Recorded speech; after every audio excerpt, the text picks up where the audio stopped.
ఈ విషయాన్ని అది బోని పక్షికి చెప్పింది.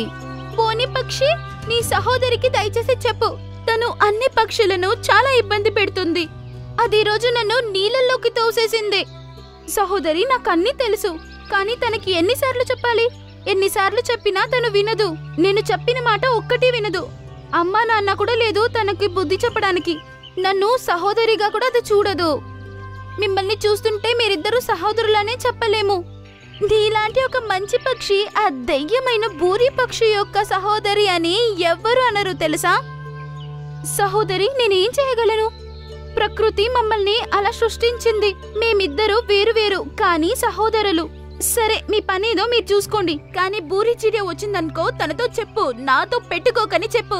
నాతో పెట్టుకుంటే ఏం జరుగుతుందో నాకే తెలీదు.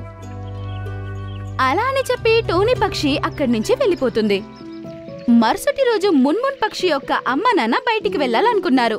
అప్పుడు మున్మున్ పక్షి చాలా చిన్నది.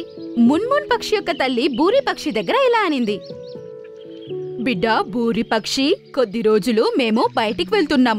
నా కూతురైన మున్మున్ని నువ్వే బాగా చూసుకోవాలి. సరే ఆంటీ. మున్మున్ పక్షి యొక్క అమ్మ ఇలా చెప్పి అక్కడి నుంచి వెళ్ళిపోయింది. కానీ బూరి పక్షి కాసేపు అయ్యాక ఇలా ఆలోచిస్తుంది, మున్మున్ పక్షి వాళ్ళ అమ్మ నేనేమి పని మనిషి అనుకుందా? నేనెందుకు చూసుకోవాలి? అది మాత్రం కాకుండా ఎవరికైనా ఎలా తెలుస్తుంది? నేను కాసేపు తిరిగి వస్తాను.